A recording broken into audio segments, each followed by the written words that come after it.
Bantuan stimulan perumahan rumah bagi korban bencana Seroja pada tahun 2021-2022 ya, yang belum memperoleh bantuan.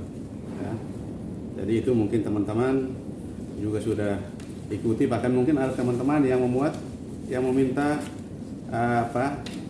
sumber-sumber dari yang sudah melakukan komentar.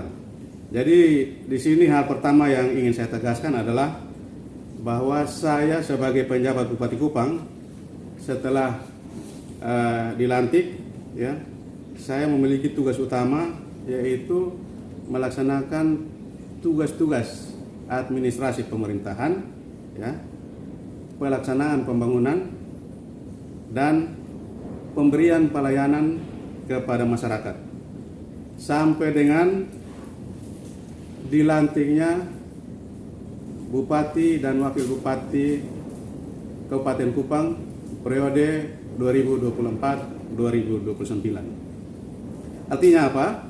Bahwa segala kebijakan yang mau saya tetapkan ataupun laksanakan adalah kebijakan yang bersifat administrasi, ya, seperti yang saya sebutkan tadi, dan tidak pernah ada dalam pikiran saya terafiliasi ataupun bermuatan politis apapun, khususnya menyangkut Seroja. Ini perlu saya tegaskan, ya. Jadi khusus untuk bantuan stimulan perbaikan rumah bagi korban bencana Seroja yang belum memperoleh bantuan dan akhir-akhir ini merupakan suatu berita yang seksi di media khusus untuk Kabupaten Kupang. Perlu saya sampaikan di sini bahwa hal tersebut menjadi atensi saya sebagai penjabat Bupati Kupang ketika awal saya dilantik, ya. Tetapi juga dalam atensi ini, ya, saya harus bertindak hati-hati berdasarkan aturan yang berlaku dan juga kewenangan yang ada pada saya sebagai penjabat bupati. Ini perlu teman-teman harus informasikan kepada masyarakat supaya masyarakat tahu, ya. Saya pada rapat perdana saya sejak saya menjabat sebagai penjabat Bupati Kupang dengan PLT Sekda, ya, para staf ahli bupati, ya, para asisten Sekda dan semua pimpinan perangkat daerah, ya. Saya minta mereka untuk memaparkan capaian kinerja yang telah mereka laksanakan, ya, juga program-program kerja selanjutnya selama tahun 2024. Itu yang sudah saya laksanakan, ya. Dan di antara pimpinan perangkat daerah yang memaparkan capaian kinerja kemudian program kerja tahun 2024, salah satunya adalah perangkat daerah Badan Penanggulangan Bencana Daerah Kabupaten Kupang, lebih khusus tentang pengusulan bantuan Seroja bagi masyarakat terdampak yang belum memperoleh bantuan untuk diusulkan kembali, ya, melalui mekanisme dana hibah. Dan perlu diketahui di sini bahwa untuk memperoleh dana hibah tersebut ada mekanisme dan prosedur perencanaan yang disebut dengan rencana rehabilitasi dan rekonstruksi pasca bencana atau yang sekarang lagi populer itu R3P. Tapi dalam ketentuan itu ada dasar hukum yang mendasari pengusulan itu, ya, yaitu peraturan Badan Nasional Penanggulangan Bencana nomor 3 tahun 2019, dan itu sudah dibatasi masa berlakunya hanya 3 tahun, ya, masa berlaku dokumen R3P, ya. Nah, perlu juga diketahui bahwa di dalam ketentuan tersebut juga telah diatur, ya, siapa yang berwenang menetapkan, mengusulkan, memperpanjang maupun memberhentikan masa berlaku R3P ke BNPB, yaitu pemerintah Provinsi Nusa Tenggara Timur dan bukan kewenangan pemerintah Kabupaten Kupang. Ya. Itulah mengapa pengusulan R3P itu ditetapkan dengan keputusan gubernur yang lalu itu nomor 379-KEP-HK-2021. Ya. Pemerintah Kabupaten Kupang pasti teman-teman bertanya, terus punya kewenangan seperti apa? Ya. Pemerintah Kabupaten Kupang itu punya kewenangan hanya mengusulkan kepada pemerintah Provinsi NTT.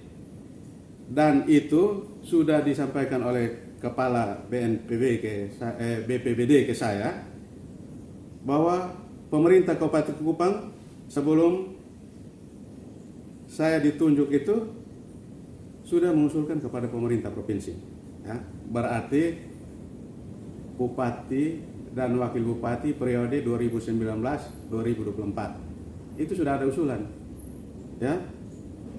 Sehingga kalau teman-teman atau ada berita yang menyatakan atau mempertanyakan saat ini komitmen saya seperti apa, ya, maka perlu saya sampaikan bahwa komitmen saya mengawal usulan R3P yang merupakan kewenangan pemerintah provinsi ini ke BNPB.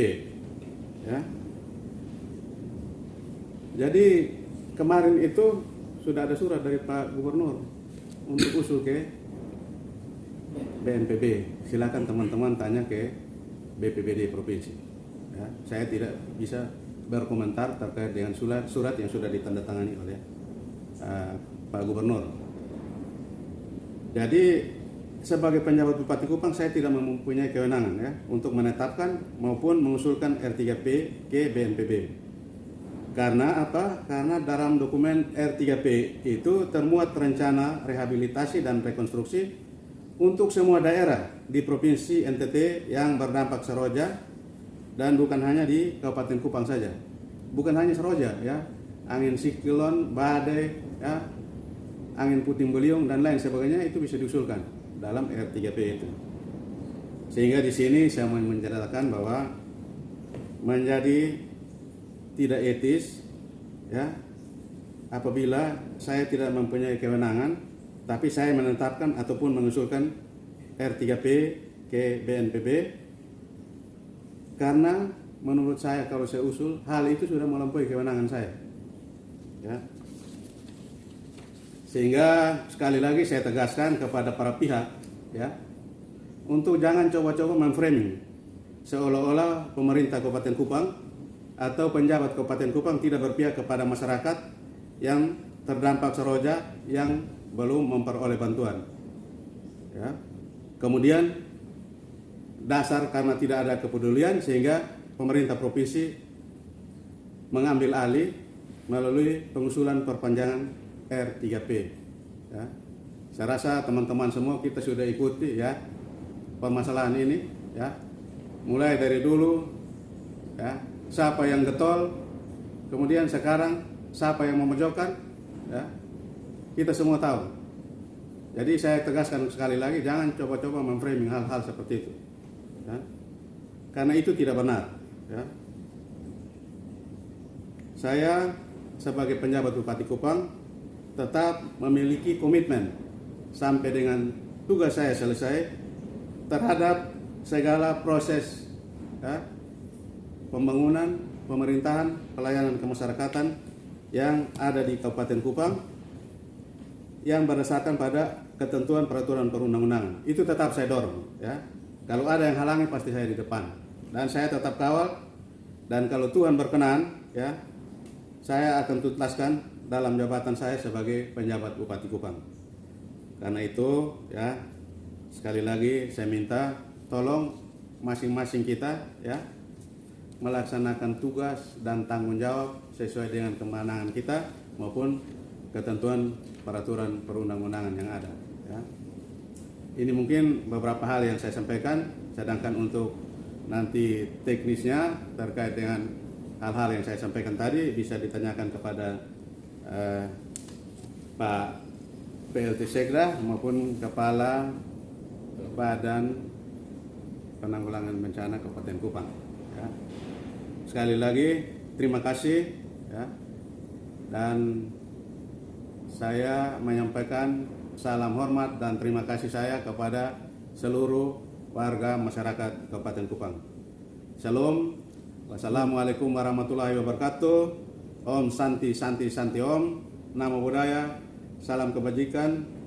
Salve dan salam tangguh. Kiranya Tuhan menyertai kita semua. Terima kasih. Selamat sore.